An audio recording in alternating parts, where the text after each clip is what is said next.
What's up, y'all? Shabbat Shalom. It is Friday night when I am recording this. I hope y'all are doing well. We're here for our weekend message. We've got a lot of new subscribers recently. So if you're, new to the channel, welcome. Thank you so much. So on Monday, Wednesday, Friday on Instagram during the day, that's when I pull our cards and I write a blog post.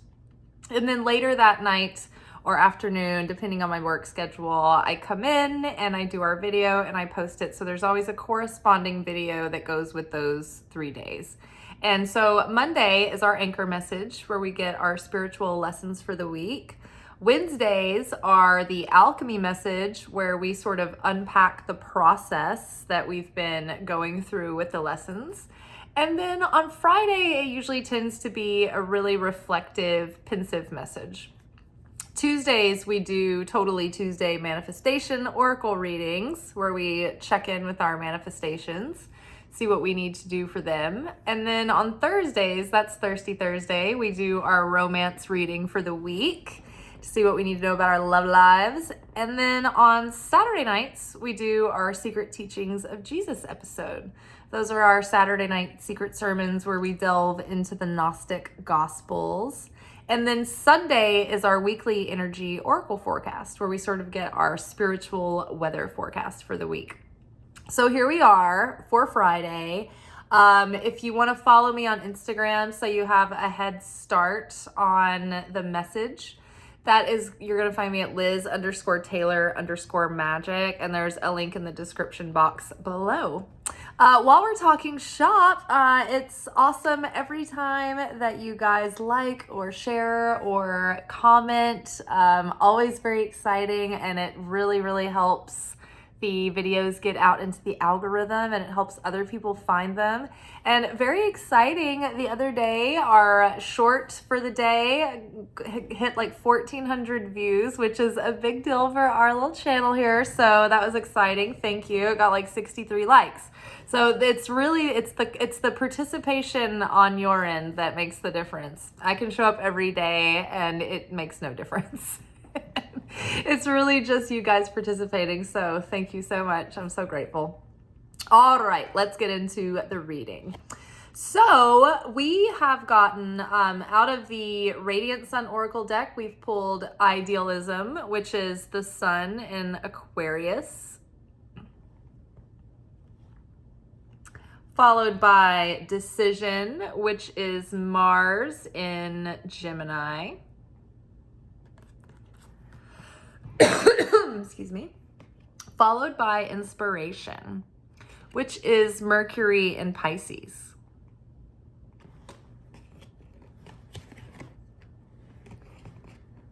Underneath Idealism, we've got Knight of Swords. Underneath Decision, we've got Three of Wands. And underneath Inspiration, we have the Page of Cups. Excuse me. So overall, the past couple of weeks, during our Christmas festivities and Hanukkah festivities, we have been approaching the holiday with the spiritual work of facing our darkness, right? Solstice as well. We go into our darkest season, facing cold, facing, thinner times. And, spiritually, what we're doing is we're embracing this time to go into our own darkness, our own inner challenges, our own gaps from, the separation between our lower ego self and our higher self. And so we're doing the work of transmuting and healing and growing and breaking mindsets, breaking limiting beliefs, breaking patterns. We are turning bitterness into sweetness. We are letting go of grudges and unforgiveness and anger and resentment. We're rising above it, and we're trying to foster unity and oneness and love and compassion where there was separation and division and misunderstanding. So this time of year, we use that darkness to alchemize it and reveal the light in the world, the light of God, the Creator that comes in and incarnates, through the birth of the Christ consciousness that's being birthed within us now, as we, prepare our vessel to have more affinity with that light so that we can radiate that light out. And so we've realized that as we really embrace the process and we don't fight the moment we're in, because there's been triggers coming up. There's been, things have been felt sensitive and on edge. And, that's part of the process work. It's like we don't know where the work is to be done until it's provoked, until it's catalyzed, until it's prodded, until it shows itself, right? So we've been embracing the discomfort of the holidays, and we have been really taking note and trying to practice awareness and consciousness when those shadow aspects, or maybe even the ego aspects, present, so that we can change them, so that we can be changed, so that we can be transformed. And so what we've been learning is that the more we really embrace the process, not only does it take away from the suffering because we're not resisting it, we're like, okay, this is uncomfortable, it may be even painful, but we're going to lean in and we're not going to suffer. We're not going to torture ourselves. We're just going to gracefully meet this moment. And so the more that we've embraced the process, the less we've suffered, but the more we've opened up this energy of miracles, right? We've fine-tuned ourselves as this channel for that cosmic flow. And so we're finding ourselves in the zone, in the flow, and miracles are happening and manifestations, and little and small. And it's been very inspiring, and it's been feeding our idealism and our certainty and our strength, which is then spilling over and helping others because, they may not be in the process work like we are. And so they may not understand, right now, all the things that are provoking them, and they're feeling sensitive, and they're feeling, bewildered and confused and triggered. And so we're the control group. We're the ones that get to say, okay, we're going to be the ones that know what's happening behind the scenes. And we're going to be the Death Eaters. We're going to be the generational curse breakers. We're going to heal the sins of the generation. We're going to do the root work. We're going to meet this moment now and stop the pattern from perpetuating. So, idealism paired with the Knight of Swords.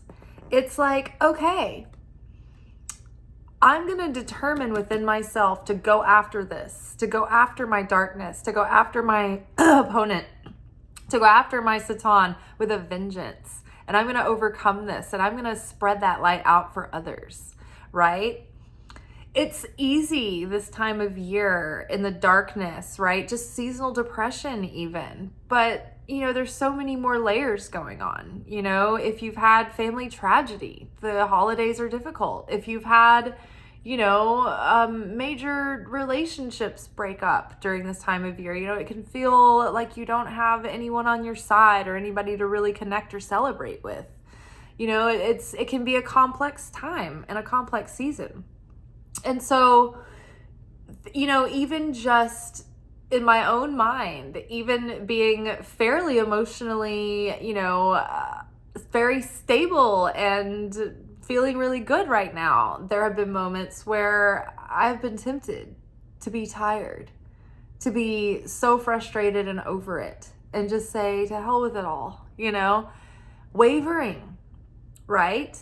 And so what we're our aim to do as spiritual students is become more like God, more like the light, more like Creator. And Creator is certain and constant and unwavering and eternal, right?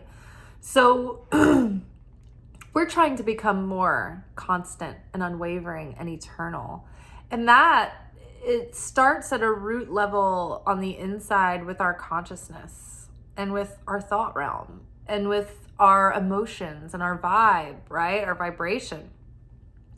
So the more certainty we can have in the Creator, the more unchanging we are by the changing winds and the changing tides. The life is always going to be presenting us with different stimulus every other minute, and it's like, are we going to be on a high and a low and a high and a low and an emotional roller coaster all the time? It's exhausting, right? Or are we going to learn to be more stable? And when I say certain, it doesn't mean that you know what's going to happen. But certainty it's a faith that in Hebrew, the word is emunah. And that level of faith is faith beyond reason, faith beyond logic. So no matter what the circumstances appear, with certainty, like with hope, you hope that they'll get better or you hope it'll work out. With faith, you're even still not quite knowing that it's going to happen, but you're holding space for it too. You're believing, you're choosing to believe. But with certainty, you're like, doesn't matter how it plays out because Creator has a plan and Creator can foil my opponent. And if the tides are trying to turn against me, as long as I'm certain in the Creator and know that this can be used for the good in some way, it can be shifted, it can be transmuted, something will come through. The Creator will come through. The Creator will guide me to a solution and something will happen.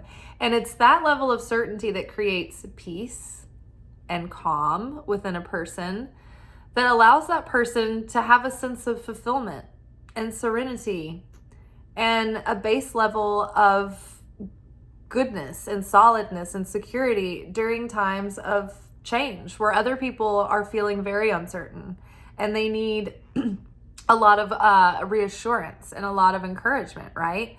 And so it's our job to be there first. We need to already have established our certainty, right? Because even with that level of certainty, sometimes I'm just like, oh my gosh, I'm tired.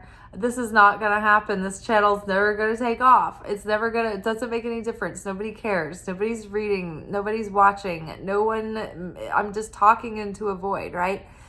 Or I am giving up and trying to make certain relationships work in my life with people, the dynamics. So it'll never be, what I think it should be or could be or what have you, and you want to resign yourself to despair. You're like, what's the point? It's never going to change. But you can't resign yourself to despair. What are you going to do? Just spend the rest of your life just have given up in misery, just laying there like, all right, I've given up. I'm not trying. No. We need to stay idealistic because it fuels our fire to keep going, to keep doing the spiritual work, to have the motivation, to have the inspiration, to keep the desire alive. Because the only thing that fuels our own personal transformation, our connection to the light of the Creator, our connection with miracles, our connection with guidance and sustenance and security and protection, it's the desire in our heart to continue in our participation in the process. Anything in life that we want to manifest materially, it requires desire to get up off the couch and go get a cup of coffee. It requires enough desire in me to get up and move, to get out of bed in the morning.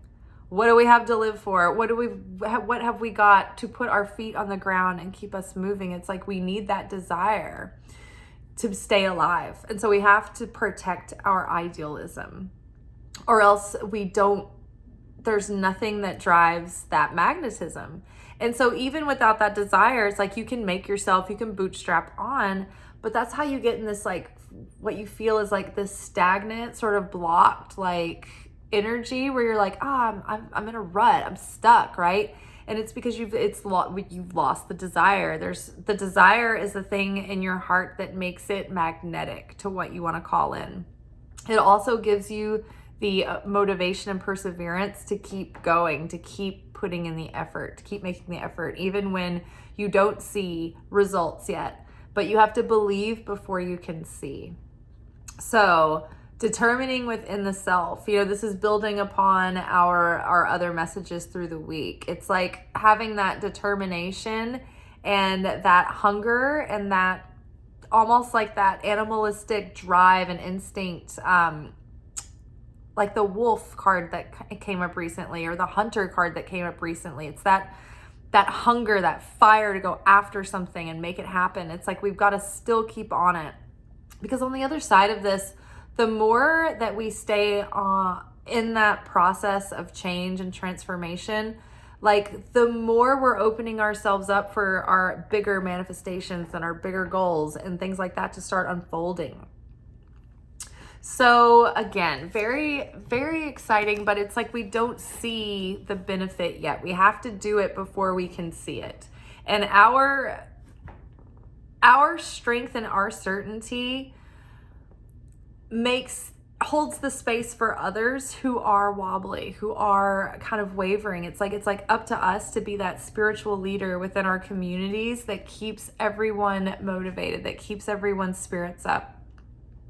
And then the decision card is here with the 3 of Wands. And again, this is like us deciding to really being like deciding, and with the power of our conviction to embody this new awareness, this new wisdom that's been coming through, so that we are moving into this up level and into this new beginning and into these brand new, huge new chapters of our life. It's like that whole big timeline jump where like Life the show got canceled and Life the reboot has gotten picked up. We're starting again. Very similar characters, different paradigms, different storylines. None of the old motivations or none of the old character history has to apply, right? All the old canon out the door, right? New rules, but same look. So the show, Life, the new show, the new series, it's like this is where we've jumped timelines, and now we've had this new self that's we've been going through like this rebirth for like all of 2023. Like the soul, the consciousness, our life has been changing. Like everything has been going through this rebirth process. And we've been giving birth to like our own selves. So not only have we been like the laboring mother through this whole thing, we've also been the newborn, the baby who's been being reborn and, coming online, for the first time.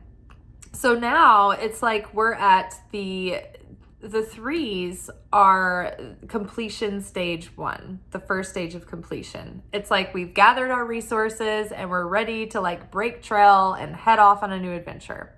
And that's literally where we're at right now. It's like we've gathered our resources, we've gotten some skills, we've gotten some wherewithal, we've gotten some, inner work done, and now we're ready to expand our horizons and leave our comfort zone and expand our vision and go after what we are like set out on our journey, going after our destiny, our legend, as I think that they refer to it in The Alchemist, which is a really great book. So the 3 of Wands, it's sort of like the ship is coming in, like there's opportunity coming, and it's bringing us new experiences, right? When the ships came in the traditional tarot, it's like a person standing, looking out over the shore, and there's ships, the merchant ships are coming in. And so those are bringing things, exotic things from lands that we haven't experienced before, right? New experiences, new flavors, new spices of life that we have never known in a way. And then also you can interpret that as, okay, the ships are coming in and we're ready to board the ship and we're ready to go out on this new adventure, right? So the decision card here is just really deciding within ourselves that, okay, like the next stage of the plan is beginning. I like how this chessboard is here. It's like we have this intentional strategy. We've got to get our strategy, right? We've got to get our logic and our plan in place. and start executing those moves, you know? And it's like, you can't rush it in chess. You've got to see what your opponent's going to do. It's like, you've got to anticipate your opponent's move. The opponent is always going to be there. Every time we up level, the opponent's going to be right in our face with another challenge and another challenge, with another, you know, way to tempt us into failure, or tempt us into our lust and our desires, tempt us into resignation, right? And or quitting. So we have to anticipate that opponent and already be ready with a move. Like, this isn't like people that are chess masters. They're not just sitting there like figuring it all out as they go. They have like already ready formulated moves that they have that are like known strategies that are in books of I'm not a chess player, but I've seen the Queen's Gambit, so I can talk about this. But, you know, I mean, we've all been on Earth. We know basically what chess is. So we're anticipating our opponent.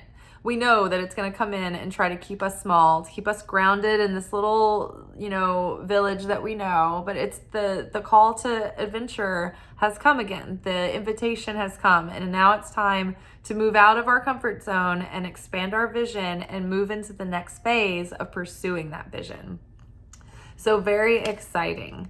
And I think that part of that could entail something on a personal level that requires us to hold space and be patient with others and be kind, and to maybe part of what is unlocking the miracle in the manifestation that we want to come through is maybe some relational wounds that need to be taken care of, that seem unrelated. Part of the workshopping that we were doing through the Hanukkah episodes and Christmas time episodes has been that there are probably 3 inner challenges that you have that are something that you've had for a long time. And they may be like manifesting in outer symptoms and circumstances, but they're things that are like your karma. In Hebrew, the word is tikkun. Tikkun is like the assignments that our soul has before we come to this life, to like bring certain parts of the self into balance, to transcend certain parts of the ego, right? Where we're like healing these and evolving them over lifetimes. So there are tikkun things that we have to balance, right? And you know, we might be like overcoming our anger or our hostility or envy or jealousness. We might be overcoming resentment, different things like that. And so there's probably 3 challenges that you have inside.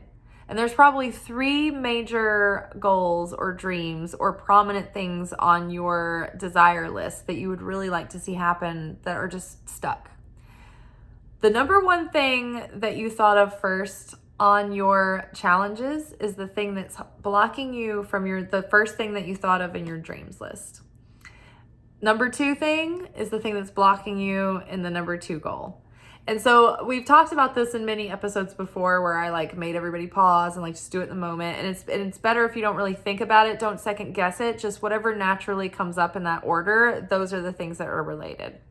So those 3 things.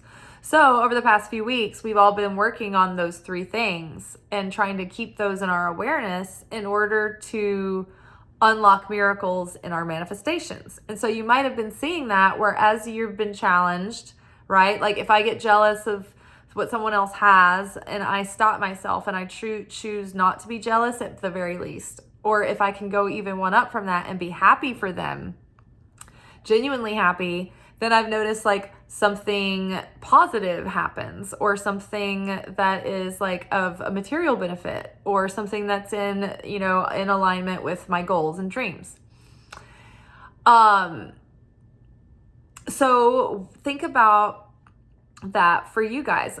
There's been like parts of me that have like had to overcome like hostility in moments. And if I've been able to not just suppress it, but work through it, workshop through what's really causing that hostility, really trying to heal it, really trying to let go. It's like opening up other things to come through. So again, we're choosing this and with conviction, because the more that we do it and the more that we lean in, it's opening up like these big manifestations to come through. So inspiration with the Page of Cups. I feel like, okay, so having said that, there may be like relationships that need healing, or resentment needs to be dissolved within those relationships. And that might relate to another, like a dream that you have that you want to come to fruition. Because, so the inspiration card here depicts this dancing muse, and she's dancing over the somber scene where there's like a pale sun kind of hanging over a house. And in the booklet, the thing that was reminded me about this card is that this household has some kind of sadness, or some kind of like little bit of gloom, or like a shadow over the house. And so the idealism, or the inspiration card, the Mercury in Pisces, it asks us to think of the greater good, to think about, you may be in a situation where you have to put others ahead of you. You may have to think of others' needs before your own. You may have to self-sacrifice. That's another thing that opens up the miracles. And it's not just overcoming the ego, but acts of self-sacrifice. Mezarut nefesh. You sacrifice the soul.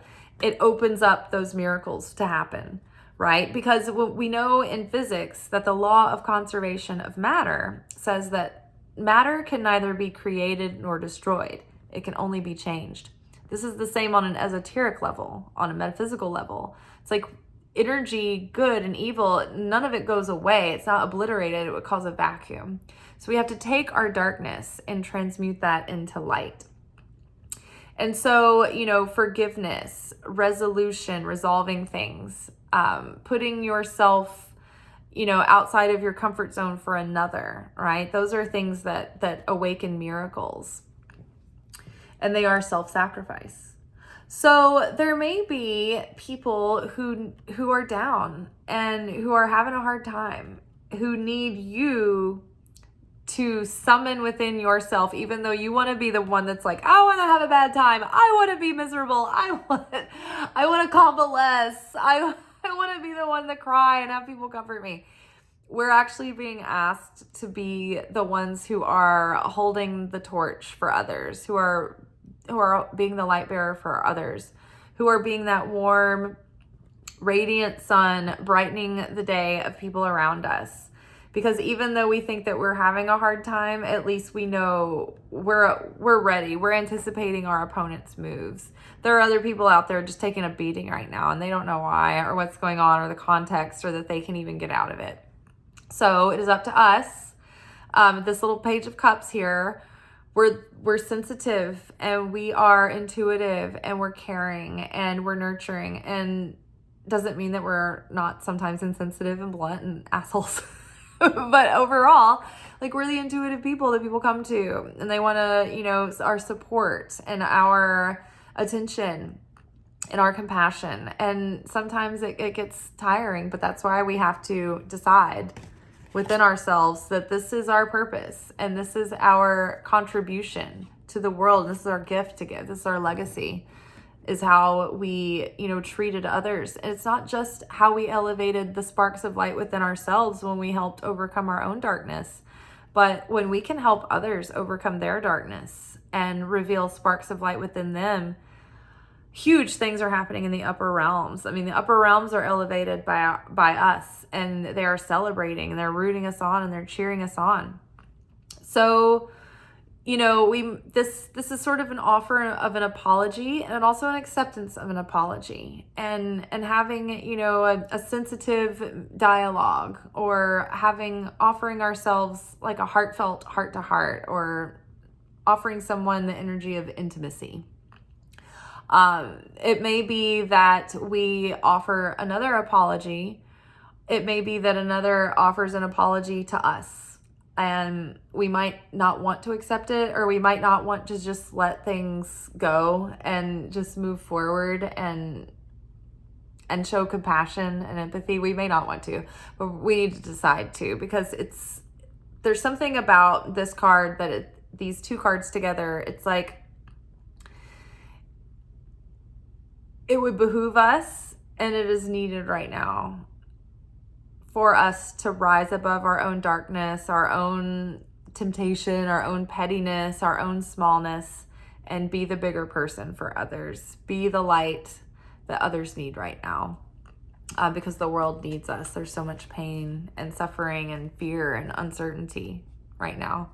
I mean, on a large scale, but probably within every little community, every little group, even just in the service industry this time of year, it can be very worrisome and stressful and discouraging, because after the holidays, like January is usually pretty dead. People aren't traveling, they're not like going out. And so it can be really easy, even just like for people who work in entertainment and in the service industry, to get freaked out.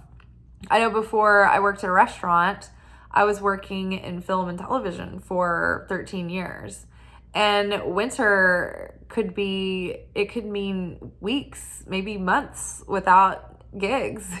You're just like, oh, all the bills are due. There's no checks in sight. And if I do get a gig tomorrow, that means I probably won't get paid for a week, 2 weeks, a month, 6 weeks. So I'm feeling like total certainty these days, in the restaurant industry. It's like the tables will come. Anything is like easier than the fear of a freelance career during a dead season. So, but other people may not have had that same experience. So I find that it's very tempting and easy for me to be human like everyone else and be, worried about slow business and too many people working and all that stuff, and being discouraged and getting into a down space. It's easy for me to do that too, but I know better.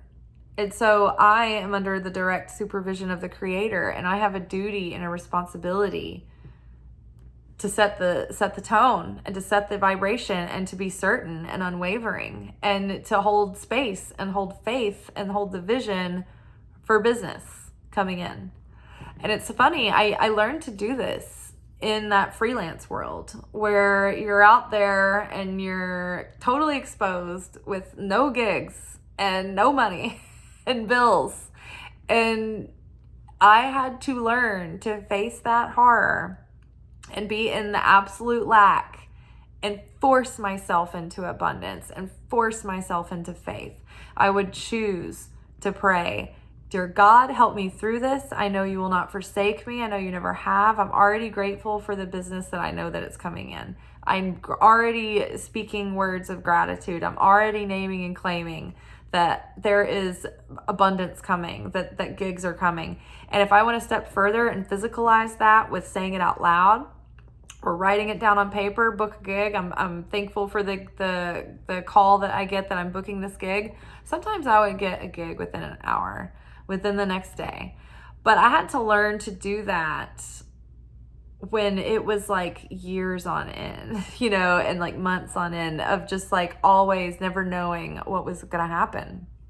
And I think that was one of the most valuable lessons and gifts that freelancing and film work gave me.